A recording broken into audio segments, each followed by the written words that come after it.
Tu es Seigneur de ce peuple, tu es roi de ce pays.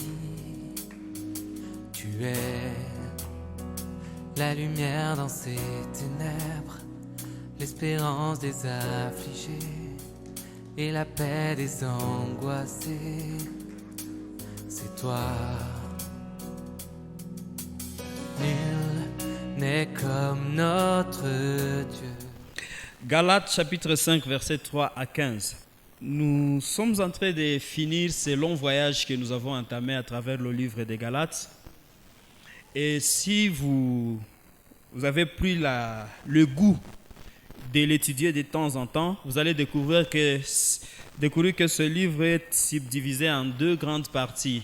Du premier au 4e chapitre, Paul rentre dans la partie doctrinale, et cette partie doctrinale est subdivisée dans deux parties, où aux deux premiers chapitres, il rentre sur la défense de son apostolat et défense de l'évangile. Il défend l'évangile qu'il enseigne, mais aussi il défend son apostolat, la manière dont il a été appelé. Et la deuxième partie de la partie doctrinale, Paul revient sur le fondement même du salut par la foi. Il revient sur les notions fondamentales de la justification par la foi seule et non par les œuvres. Et c'est cette partie qui consacre le thème central même du message aux Galates, qui est la liberté des enfants de Dieu. Il est en train d'exhorter aux Galates l'inutilité pour eux de revenir sous le joug de la loi pendant qu'ils ont connu la grâce par laquelle ils sont sauvés au moyen de la foi. Et cette foi est suffisante. La grâce, le salut suffit. Ils n'ont pas à observer les œuvres de la loi. Alors, la deuxième partie, qui est la partie pratique ou homilétique, il leur montre maintenant à quoi ressemblent pratiquement ceux qui sont sauvés par la grâce au moyen de la foi. À quoi doit ressembler cette vie? Et je suis étonné que il introduit une nouvelle notion à laquelle je ne m'attendais pas personnellement. Parce que lorsque nous parlons de loi, nous voyons l'ensemble des règles. Mais pour une fois, il introduit une notion où il leur montre qu'il y a une autre loi qui a échappé à leur vigilance. Et cette loi, c'est la loi de l'amour. Et c'est de cela que nous allons parler le matin. Ce matin, c'est que nous allons consacrer notre réflexion sur la loi de l'amour. Avant d'expliquer peut-être ce principe, vous allez voir que Paul, il a expliqué les dangers que courait l'Église. Lorsque l'Église a connu une génération d'enseignants après le départ de Paul qui ont introduit une sorte de syncrétisme, c'est-à-dire une sorte de mélange de doctrines, où quand Paul a enseigné à l'Église qu'ils sont sauvés par grâce au moyen de la foi, et c'est Christ, un don de Dieu qui est suffisant, ces gens sont venus et leur dit non, c'est vrai, vous êtes sauvés par grâce au moyen de la foi, mais ça ne suffit pas. Vous devez observer la loi. La loi aussi fait à ce que vous soyez agréables devant Dieu. Vous devez observer les sabbats. Vous devez respecter les ablutions. Vous devez observer la loi sur l'alimentation. Vous devez. Et loi, ce syncrétisme a causé un problème au sein de l'Église. Ça a créé une division. La division entre deux camps. Les camps de ceux-là qui croyaient réellement qu'ils sont sauvés par grâce au moyen de la foi, et cette foi suffit, ils n'ont rien à y ajouter. La deuxième catégorie sont ceux-là qui, entre guillemets, croient avoir été sauvés par la foi, mais au-dessus de la foi, il y a un certain nombre de pratiques qu'ils ajoutent pour, selon eux, être agréables devant Dieu et être parfaitement sauvés. C'est le danger auquel Paul est revenu dans la partie doctrinale. Maintenant, ici, dans la pratique, il revient sur des notions fondamentales où il leur dit, si vous vous divisez sur ces choses, c'est parce qu'il y a un élément qui vous a échappé. C'est l'amour. Et j'ai l'impression que dans la Nouvelle Alliance, l'amour, ce n'est pas une option. L'amour, ce n'est pas tu peux ou n'est pas. L'amour, c'est une loi. C'est une exigence. C'est une obligation. C'est un commandement. Et ce n'est pas Paul qui l'introduit. Venez avec moi dans Jean chapitre 13 pour comprendre un peu les contours. Jean 13, versets 34 et 35. C'est Christ lui-même qui est en train de parler. Page 1045. Je vous donne un nouveau commandement. Aimez-vous les uns les autres. Comme je vous ai aimé, vous aussi, aimez-vous les uns les autres. Et 35 qui renchérit. À ceci, tous connaîtront que vous êtes mes disciples si vous avez de l'amour les uns pour les autres. Et au chapitre 15 de ce même Jean, 12, 13, Jésus encore revient sur ce même concept. Il dit, je ne vous appelle pas serviteur. Je ne vous appelle pas, Jean 15, 12, 13, pardon. C'est ici mon commandement. Aimez-vous les uns les autres comme je vous ai aimé.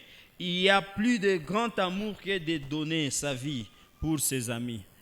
Jésus, il n'est pas en train de qualifier l'amour d'une option quelconque. C'est une exigence, selon ses paroles. Okay? Il y a un commandement qui s'appelle amour. Et c'est pourquoi nous allons consacrer assez de temps pour parler de la loi de l'amour dans cette section consacrée à Galates chapitre 5, versets 13 à 15. Quand je suis en train de parler de l'amour, considérez qu'il s'agit d'un sentiment vif qui pousse quelqu'un à aimer.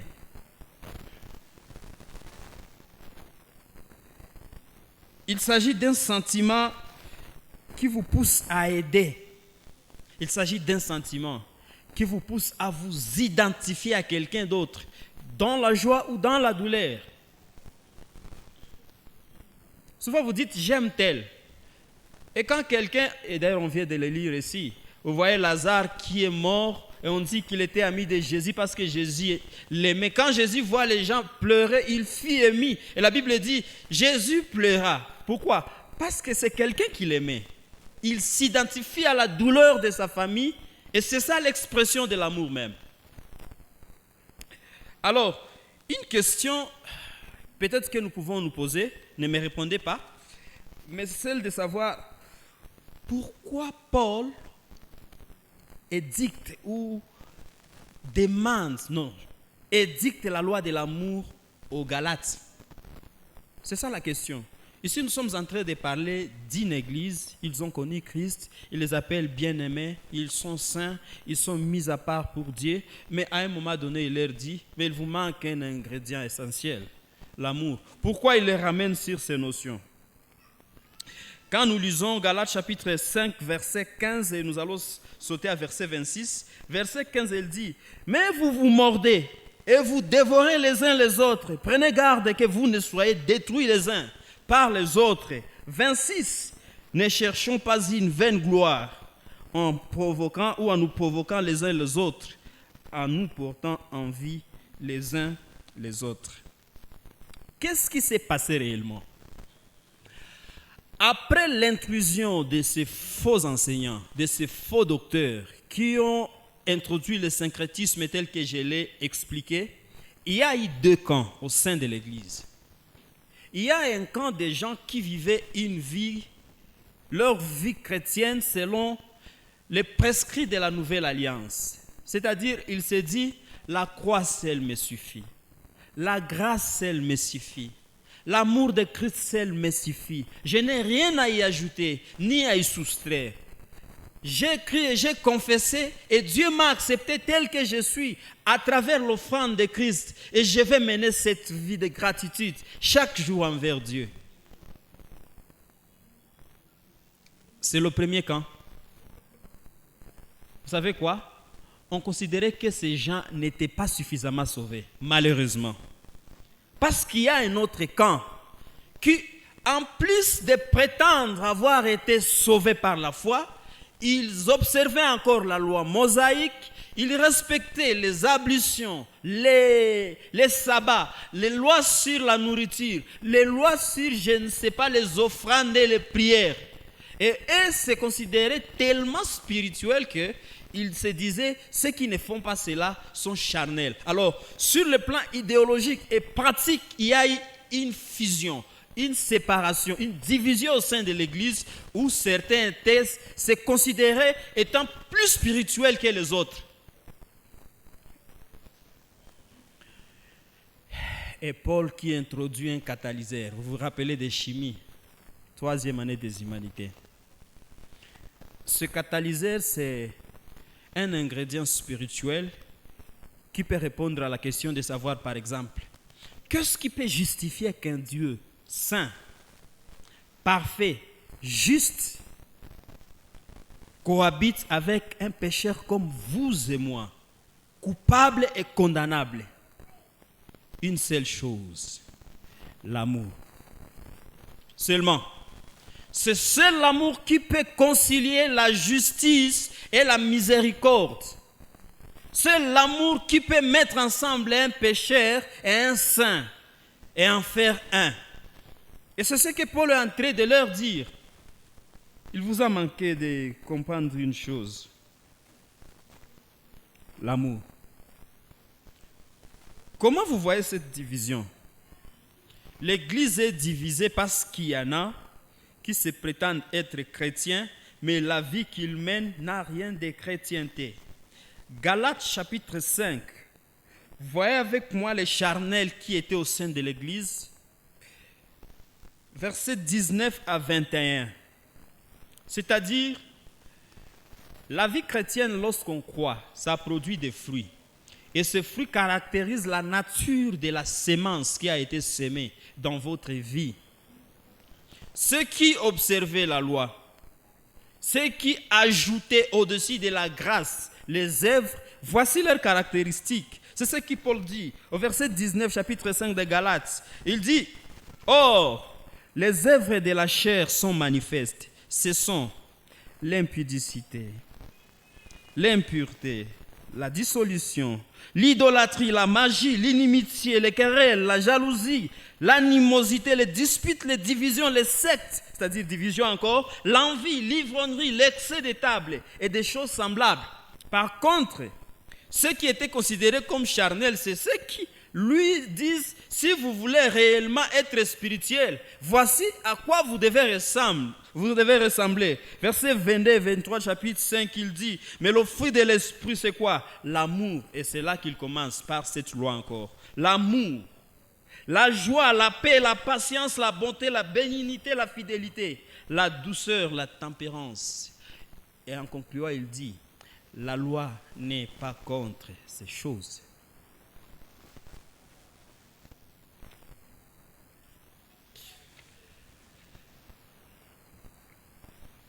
La loi de l'amour que Paul annonce ici est un appel à l'ordre au sein de l'Église. Non seulement une interpellation spirituelle, mais aussi une interpellation sociale au sein de l'Église de Dieu. C'est-à-dire qu'il s'agit là d'un ingrédient spirituel qui pouvait réconcilier ces deux camps en dissuasion au sein de l'Église afin qu'ils deviennent un. Au sein de l'Église, je l'ai dit, je le répète et je vais le dire encore et je le redirai encore. L'amour, ce n'est pas une option. C'est une obligation. C'est un commandement. C'est une loi. Ce n'est pas Paul qui le dit. C'est une loi parce que Dieu lui-même a fait le premier pas. Jean 3,16. Il dit, car Dieu a tant aimé le monde qu'il a donné son Fils unique, afin que quiconque croit ne périsse point, mais qu'il ait la vie éternelle. Et j'aime Paul s'adressant à l'église de Rome, au chapitre 5, verset 8. Ça c'est profond, il dit, à peine mourrait-on pour un juste. Quelqu'un peut-être peut mourir pour un homme de bien, mais Dieu prouve son amour envers nous, en ce que lorsque nous étions pécheurs, Christ est mort pour nous. Amen. C'est-à-dire, lorsque Dieu a décidé d'envoyer son Fils sur la terre, il n'envoyait pas son Fils envers des gens doux, innocents, qui n'étaient pas conscients de ce qu'il faisait, non. Il envoyait son Fils envers des rebelles qui avaient des machettes. Ils étaient en train d'aiguiser les machettes au bord des rivières pour dire, s'il ose venir ici, il saura de quel bois nous nous chauffons. Et c'est réellement ce que l'humanité a fait. Une fois le Fils de Dieu osait arriver ici, nous l'avons soumis à une mort ignominieuse, la mort de la croix. C'était la dernière façon d'humilier quelqu'un. Nous avons humilié Dieu en le crucifiant sur la croix. Mais pourquoi Dieu a fait ça? Une seule chose peut justifier cela. À cause de son amour dont il nous a aimés. Alors lorsque l'Église parle de l'amour, ou Paul exhorte l'Église de Galates à l'amour, l'amour devient l'expression de la réponse de l'homme envers l'amour de Dieu. Tu te dis, parce que Dieu m'a aimé gratuitement, j'aimerai mon prochain gratuitement. Parce que Dieu m'a accepté sans condition, j'accepterai sans condition. Parce qu'il m'a accueilli tel que je suis. Bon, une parenthèse, vous savez, il y a des églises qui trompent des gens et vous font croire que Dieu c'est un bradère. Du genre donna, donna. Tu donnes, je te donne. Mes amis, ça c'est un évangile pernicieux et mensonger. Qu'est-ce que nous avions à donner à Dieu? Disons-nous la vérité. Le créateur de tout. Nous sommes des minables et rebelles créatures parmi tous. Mais lui décide de venir nous sauver. Qu'est-ce que nous avions à donner en retour? S'il y avait une autre solution que l'homme pouvait proposer pour se réconcilier avec Dieu, Christ n'allait pas venir. Je me rappelle, quelqu'un disait encore ici, les gens pensent que quand Christ est venu sur la terre, c'est parce qu'il s'ennuyait au ciel. Non. Il est entouré de louanges, d'adoration. Nous avons vu Psaume 8 ici qui nous dit que Dieu tire sa gloire même dans les paroles des petits-enfants. C'est-à-dire, il n'attendait rien de retour à nous. Nous n'avons rien à brader. Rien, rien, rien. Mais par amour, il est venu.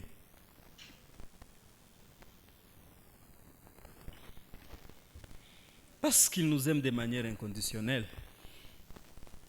Notre réponse serait aussi de l'aimer plus que tout. En fait, lorsque je suis en train de parler de l'amour bibliquement, on peut en distinguer 3 catégories. La première catégorie de l'amour, c'est ce qu'on appelle l'amour agapé ou agapéo, c'est-à-dire c'est un amour inconditionnel. Et d'ailleurs, c'est ce que Jean parle dans Jean 3, chapitre 3, verset 16. Il a aimé le monde de manière désintéressée. Il a donné son fils sans rien attendre en retour. C'est ça l'amour agapé. Ce n'est pas l'amour intérêt. Et la deuxième catégorie d'amour qu'on peut trouver dans la Bible, c'est, on peut appeler ça l'amour éros. C'est-à-dire, c'est cet amour que Dieu a sémé ou a prédisposé dans le cœur de l'humanité pour assurer la procréation. Un monsieur célibataire, un jour, bon, vous avez vos termes du genre coup de foudre, du genre je ne sais quoi, et retrouve quelqu'un qui dit j'aime cette personne, je vais m'attacher à elle et nous allons former une famille. Ça c'est l'amour éros. Et d'ailleurs Paul il revient dans Éphésiens lorsqu'il est en train de leur dire Marie, aimez vos femmes comme Christ a aimé l'Église. Et puis nous avons la dernière, si vous le permettez, catégorie, c'est l'amour philéo, où je peux me dire, David c'est mon ami, Martin c'est mon ami. Vous voulez te retrouver, il y a un terme qu'on utilise, et vous avancez comme ça. Mais bibliquement, lorsque nous parlons de l'amour de Dieu envers l'humanité, c'est l'agapao. Il n'attend rien de retour, c'est inconditionnel. Et vous savez pourquoi? Non pas parce qu'il a appris, non pas parce qu'on lui force à cela, mais parce que c'est sa nature même. Dans l'essence de l'être de Dieu, il y a le mot a, qui est son amour, parce que lui-même est amour. Alors, lorsque nous exploitons les 3 versets, c'est-à-dire 13, 14 et 15, nous allons y découvrir 2 principes. Il peut y en avoir 3, mais le temps va me pousser à m'arrêter à 2 principes. Galates chapitre 5, versets 13 à 15. Mais je vais exploiter le plus 13 et 14. Frères, vous avez été appelés à la liberté. Seulement, ne faites pas de cette liberté un prétexte de vivre selon la chair. La version Derby dit, ne transformez pas cette liberté en un motif de vivre une vie pécheresse. Mais rendez-vous par amour serviteurs les uns les autres. 14. Car la loi est accomplie dans une seule parole. Dans celle-ci, tu aimeras ton prochain comme toi-même. Dans le verset 13, il y a un principe. Ce principe, c'est que l'amour nous pousse à être au service des autres. Nous servons les autres par amour. Ici, je parle à l'Église. Le verset 14 énonce un deuxième principe. L'amour accomplit la loi. C'est-à-dire, toute la loi de Moïse, toutes les exigences qui faisaient à ce que l'homme soit agréable devant Dieu se synthétisent en une chose. Si tu as l'amour, tu as accompli. Et c'est de ça que je vais parler. Mais avant d'y aller, je peux me poser peut-être une question. Et cette question est d'ordre église. Peut-être certains ne vont pas aimer, mais je la pose quand même. Je commence par moi-même. Pourquoi j'enseigne ici maintenant? Quand quelqu'un passe devant nous et chante, pourquoi il chante? Quand quelqu'un laisse tout ce qu'il a à faire le samedi pour l'apostolat, pourquoi il va visiter les malades? Pourquoi quelqu'un peut laisser ce qu'il a à faire et aller évangéliser dans les écoles ou les universités? Il peut y avoir plusieurs motifs, vous savez. Il y en a qui font cela pour satisfaire à leur propre ego. Parce qu'il y en a des gens qui naturellement aiment se rendre utiles. Il y a un Français, est-ce que tu peux te rendre utile au moins? Et quelqu'un estime qu'en se rendant utile à l'église, il peut enseigner. C'est un motif.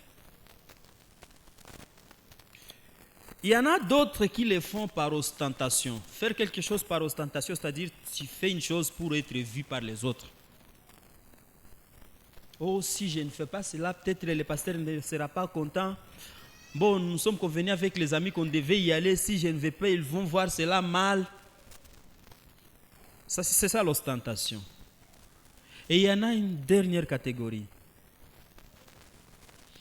Ils font des choses en toute conscience, en se disant, ça c'est ma réponse envers l'amour de Dieu. Parce que Dieu m'a aimé.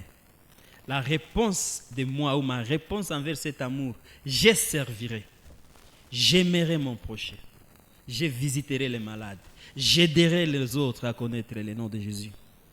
Ça devient la réponse de l'homme envers la bienfaisance et l'amour de Dieu.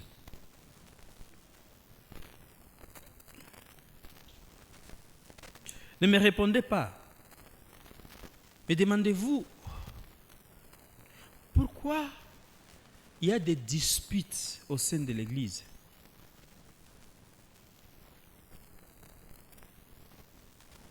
Je me rappelle, un monsieur, il entrait dans une église dont j'étais le nom, et puis, quand un membre de sa famille, qui était aussi pasteur ailleurs, lui demande, où n'engilia kawapi? C'est une engilia kanisa fasi fulani ase. Uko sawa we? Utapata nini kule? Nani ndugu yako kule? Vous comprenez un peu?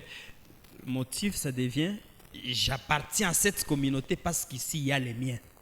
Non pas parce que nous sommes unis par le sang de l'alliance éternelle que Christ a versé sur la croix. Il y a des églises appartenant à telle tribu. Je l'ai dit encore le matin, j'ai dirigé un groupe musical, Soa Gospel. Certains en ont entendu parler. Et j'ai trouvé un de mes amis avec lesquels on chantait à l'époque. Je lui demande, comment ta relation avec le Seigneur? Tu continues toujours à servir? Pour ça seulement tu changes l'église. Et puis il me dit, non, il mzee. Et puis yeye iko nakula, Messia anatuambia tutapokea mbinguni. Ah, c'est que le motif de service, ce n'est pas l'amour envers Dieu, mais il veut se retrouver. Et c'est ce qui peut justifier, quand vous comptez des Major Vangu jusqu'à la place de la paix ici, vous avez, si je sous-estime, 40 églises. Comptez. Plus de 40 églises. Chaque 10 mètres église. Chaque 10 mètres église. Et les églises ont des noms qui sont comme des... On appelle ça les Mwakela en Lingala. Hein? Ici, l'église de gauche, c'est viens et vois. L'église de droite, c'est si ton Dieu n'agit pas, viens oser les miens. Et même les pasteurs, ce sont des noms-là qui... Apparemment, il est en train de défier le ministère de l'autre. Le pasteur ici, il te dit, moi, c'est Chuma ya Machongo Chongo. Et l'autre, je ne sais pas. On s'est dit, nous allons où, Église de Dieu?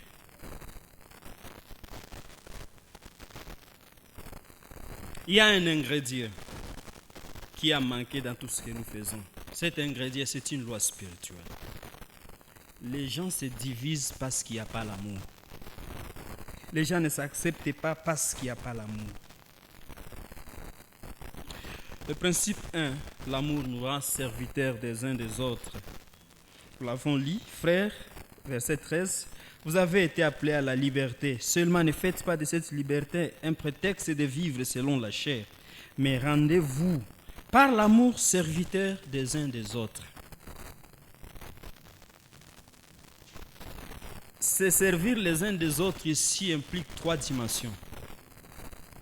Vous voyez par exemple, chaque dimanche, on revient ici sur un communiqué. L'Église offre les opportunités de servir.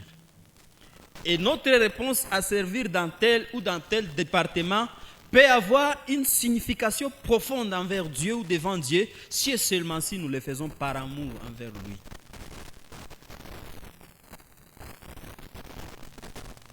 Notre façon d'interagir avec les autres dans la société ne devait pas être par ostentation, mais ça devait être l'expression de notre reconnaissance dans l'amour de Dieu envers nous, et que cet amour, parce que nous l'avons reçu gratuitement, nous donnons gratuitement. Vous vous souvenez du livre que nous avons lu il y a 3 mois ici. La grâce est reçue pour être donnée.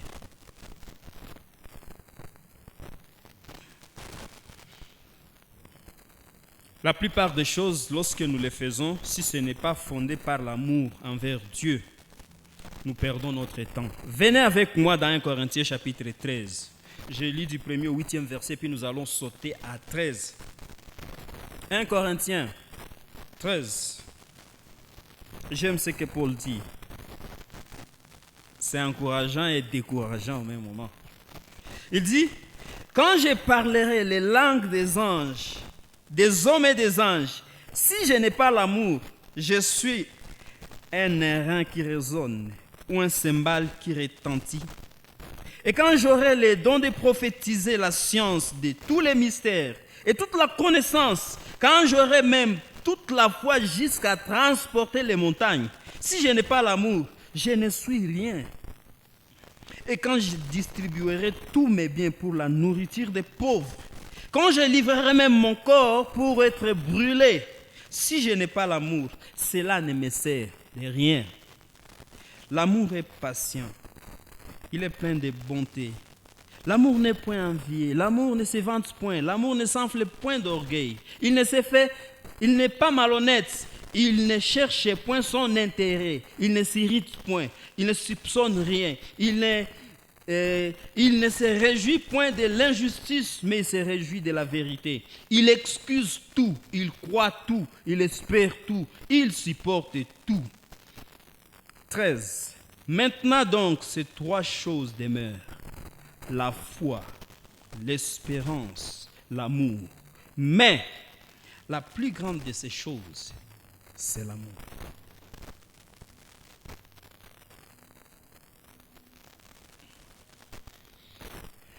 Je peux vous prêcher l'évangile. Si je ne le fais pas par amour, je perds mon temps. Je peux laisser tout ce que j'ai à faire. Si ce n'est pas motivé par l'amour, c'est une perte du temps inutile. Bon, je sais des endroits où on parle en langue. Gloire à Dieu, on ne le fait pas ici. Mais parler en langue jusqu'à ce que les tôles s'envolent, si ce n'est pas par amour, c'est une perte de temps inutile. Alors, c'est comme si la vie chrétienne a une plaque tournante. La pièce maîtresse de la vie chrétienne, ça s'appelle l'amour. Le thermomètre de la vraie chrétienté, c'est l'amour. Vous savez pourquoi? Parce que c'est la preuve que, après être né de nouveau, l'Esprit de Dieu étant venu habiter en nous, il est venu avec un certain nombre d'outils qui non seulement nous capacitent pour le ministère, mais aussi nous aident à vivre une vie réellement d'enfants de Dieu. Il déverse les dons d'amour dans nous afin que nous aimions comme Dieu aime. Alors ça devient l'élément essentiel pour toute la chrétienté. Pas d'amour, pas de christianisme. Ne nous voilons pas de face.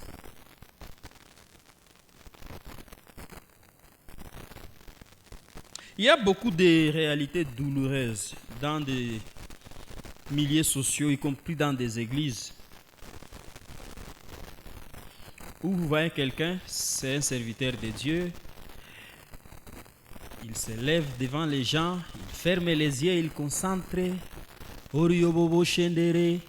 il dit: maman, ton problème c'est ta belle-mère, celle qui te bloque. Arrivé à la maison, on chasse la pauvre. C'est cet enfant qui vous ensorcelle. Au retour, on chasse. Et nous avons des enfants dans la rue qui proviennent des familles chrétiennes parce qu'il y a quelqu'un qui a prophétisé. Pourquoi? L'amour. Il n'y en a pas. Ma prière ce matin est que Dieu rallume encore, attise encore cette flamme d'amour dans nos vies et que nous répandions réellement l'amour de Dieu dans nos environnements. Qu'il fasse de l'effort un havre de paix où les gens sentiront l'amour et ils se sentiront chez eux. C'est ça ma prière ce matin.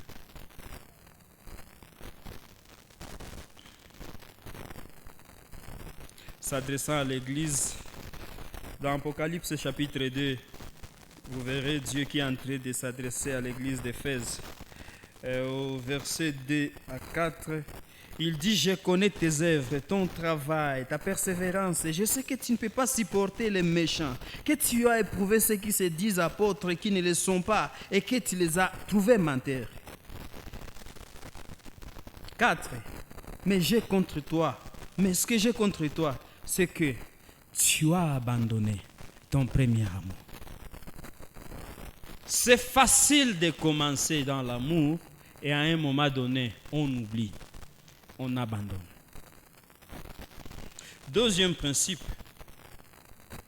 l'amour accomplit la loi. Matthieu chapitre 22, je vais terminer déjà. Matthieu chapitre 22, versets 36 à 40.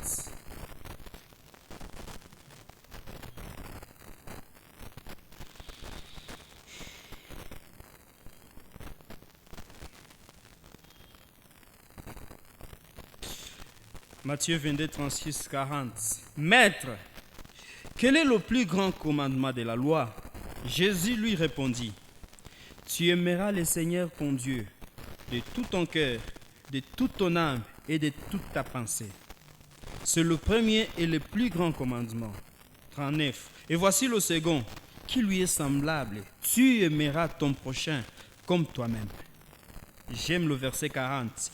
De ces deux commandements dépendent toute la loi et les prophètes.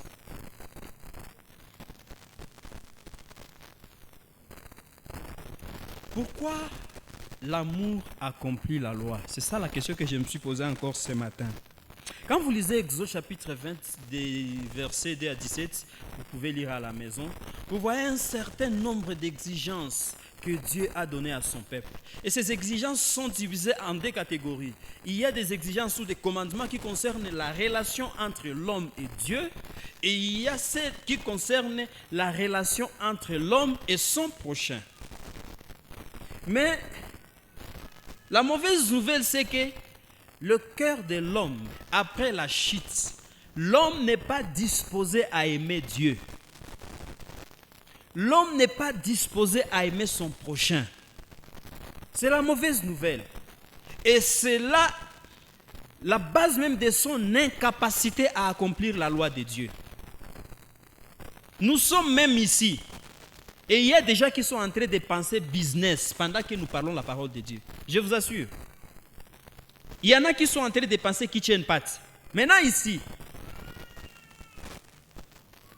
il y en a qui pensent rendez-vous. Est-ce que j'aime Dieu de tout mon cœur? À vous la réponse. Est-ce que nous aimons le prochain plus que nous-mêmes? Non. Alors, Dieu, dans sa préscience, qu'est-ce qu'il a fait? Il a résolu à cette équation. Il s'est fait homme. Il a revêtu la chair humaine. Il est venu sur terre. Il a vécu une vie parfaite. Étant homme 100%, il a aimé Dieu de tout son cœur, de toute sa pensée, de toutes ses forces et de toute son âme. Et il a aimé son prochain comme lui-même. Est-ce que Jésus a aimé son prochain comme lui-même? Je vous dirais oui. Parce que Romains chapitre 3, verset 23 dit « Tous ont péché et sont privés de la gloire de Dieu. » Et 6, 23 dit « Le salaire du péché, c'est la mort. » Qui devait mourir? Vous et moi. Parce que nous sommes des pécheurs coupables et condamnables devant Dieu. Mais l'ironie d'histoire, l'ironie du sort fait à ce que le juste meurt à la place des injustes. Celui qui a aimé Dieu de tout son cœur et a aimé son voisin plus que lui-même, il est mort à la place de nous. Et maintenant, cette justice nous est imputée, ce qui est la bonne nouvelle. Et aujourd'hui, nous pouvons mener une vie qui plaît à Dieu en Christ. Il dit, je vais et je vous enverrai un consolateur. Il envoie le Saint-Esprit qui fait de nous sa demeure, vivant en nous. L'Esprit de Dieu nous capacite, nous donne la possibilité de mener une vie qui ressemble à celle de Dieu. Nous devenons maintenant des nouvelles créatures. C'est pourquoi Paul dit, quand tu es en Christ, les choses passées, les choses anciennes sont passées, tout devient nouveau. Parmi cette nouveauté, il y a les dons de l'amour de Dieu qui est en toi et que l'Esprit de Dieu te donne la possibilité de répandre envers les autres.